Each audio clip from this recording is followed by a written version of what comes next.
Good morning and welcome to WWDC 2018. Today is all about software.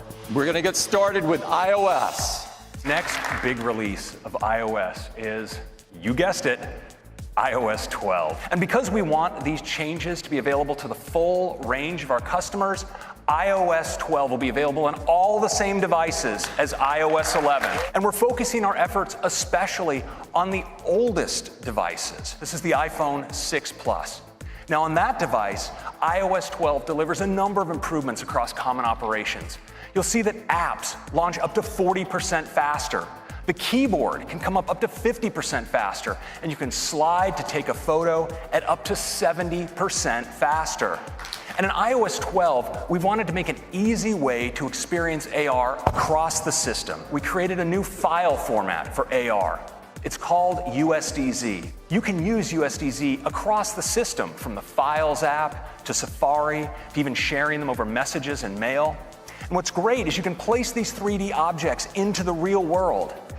Designers and developers will now be able to use familiar apps that they know and love, like Photoshop or Dimension, to create amazing AR content and bring it easily via USDZ. In fact, for the first time with Creative Cloud and iOS, you will have a what you see is what you get editing in AR.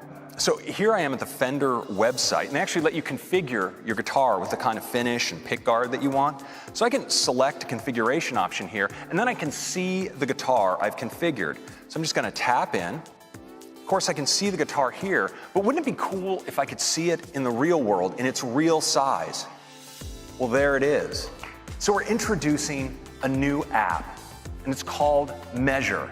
It makes it really easy to measure objects, detect rectangles and get their dimensions, and measure lines along surfaces. Now, I'm actually in the Measure app. You see, I can easily measure along this suitcase by just tapping and dragging out a line like that. And check that out. It's a measurement.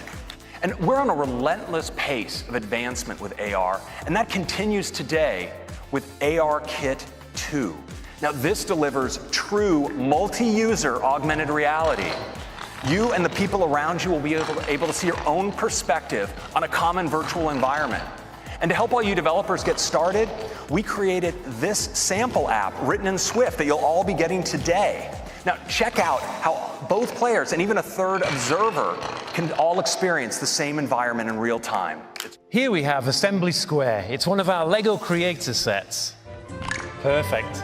Because now, with ARKit 2's multi-user support, we get to play with up to 4 friends in the same space. This year, we're making photos even better. We have an all-new tab. It's called For You. And with For You, you have all of your memories, those great memory movies, but more, like featured photos, highlighting a photo that you took on this day in past years. And effect suggestions, for instance, suggesting looping a live photo or applying a new portrait effect to one of your portrait photos. We've added sharing suggestions. So imagine you've gone out for a great dinner with some friends and you took some photos. Well, afterwards and For You, you'll see a suggestion like this to share those photos.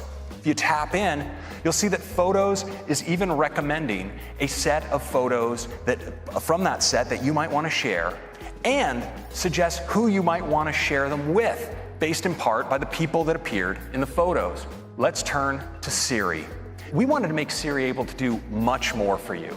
And we're doing that by taking advantage of the power of apps with a new feature we call shortcuts. Now, say you have the Tile app because you're always losing your keys. Well, the Tile app can expose the option to add a shortcut to Siri. You can assign your own phrase, such as, "I lost my keys," would be a good choice. And when you then say it, Siri will automatically activate Tile and show you right in the Siri UI, start ringing your Tile. We wanted to let you create your own shortcuts as users of multiple steps across multiple applications. And we're doing it with a new Shortcuts app. We start in the gallery, where there's hundreds of pre-made shortcuts that you can download, or we can hop over to the library, and I've got a bunch of shortcuts here, but I want to show you my heading home shortcut. You can see that it's just really a series of steps. It grabs my location and my travel time, and it sends my ETA to my roommate. It sets my HomeKit thermostat to 70 degrees, and it turns on my fan. And last, it gets directions home with Apple Maps with the best route to avoid traffic. I've already added this shortcut to Siri with the custom phrase heading home, so now, whenever I leave work, I can just say, heading home. You will get there in 1 hour. I sent a message to Cheryl. Your thermostat is set to 70 degrees, and I turned on the fan, playing KQED radio. We're bringing Apple news to Stocks. The top stories in Stocks features business news, right? Curated by the Apple News editors. With iOS 12, we're bringing Stocks to iPad. We've also completely rebuilt voice memos to make it even easier to use. And we're bringing voice memos to the iPad for the first time. But we also have a smart and safe way to use your apps in the car. I think you know I'm talking about CarPlay. What you might not know is with iOS 12, CarPlay will also support third-party navigation apps. There are times of the day, or times when you just don't want to be disturbed, and one of those, of course, is at night. And so we're introducing Do Not Disturb during bedtime, where all you'll see is this. Nothing to get you spun up. But we're enabling what we call instant tuning for notifications right from the lock screen. You can press in to a notification, and from there you can decide to send future notifications from that app directly to Notification Center, bypassing your lock screen, or turn them off altogether. Now, we also wanted to give you help managing large numbers of notifications. So I'm thrilled to announce that we're bringing to iOS support for grouped notifications. Grouped not just by app, but also by topic and thread.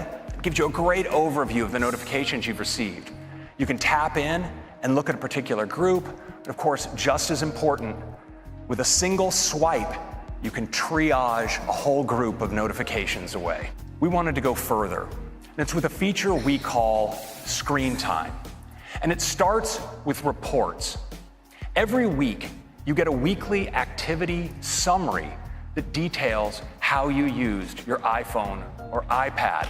You get a summary of the time you're spending in apps, how much time you're spending, how often per hour you're picking up your phone and what's drawing you in, and what apps are sending you the most notifications.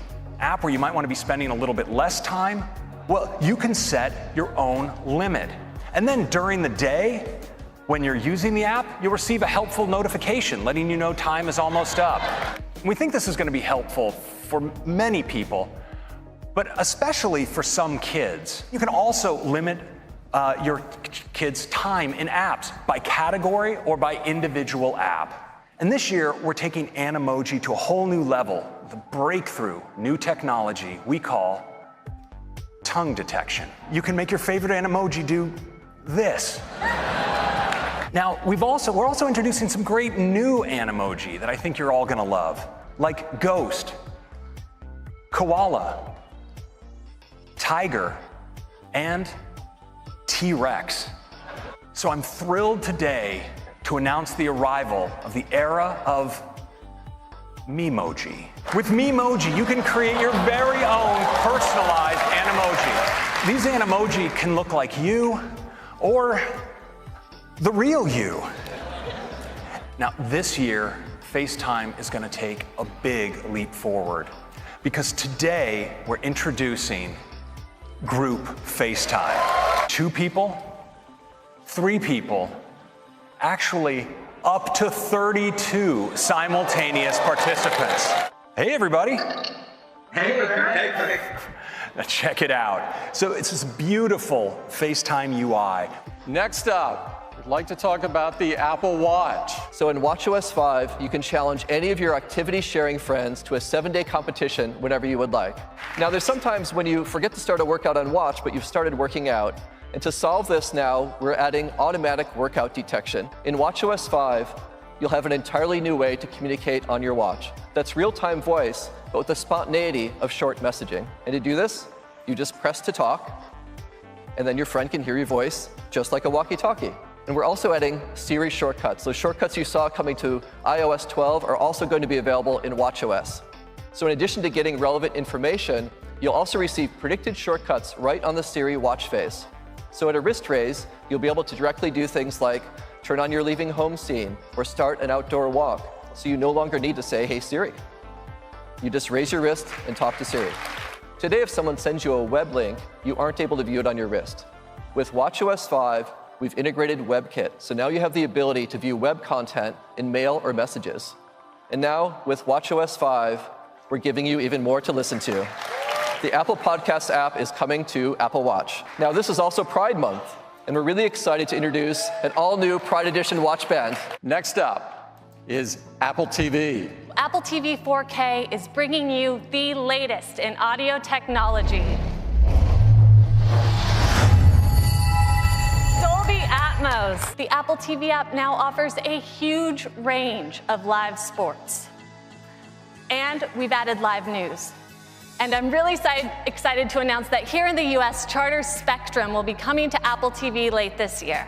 That means that up to 50 million homes will be able to choose Apple TV to access all their live channels. Next up is the Mac. Our next release of macOS is macOS Mojave. And I'd like to show you a new side of Mojave. We call it dark mode. All of the contents of your desktop are automatically arranged into these stacks. They can be arranged by kind, by date, or even by tag. And we call it desktop stacks. Some great new changes to the Finder. Now we've added an all-new view called Gallery View. And of course, with images, sometimes you want to know more detail about, for instance, how they were captured. And now the new sidebar in Mojave really helps because it now supports full metadata.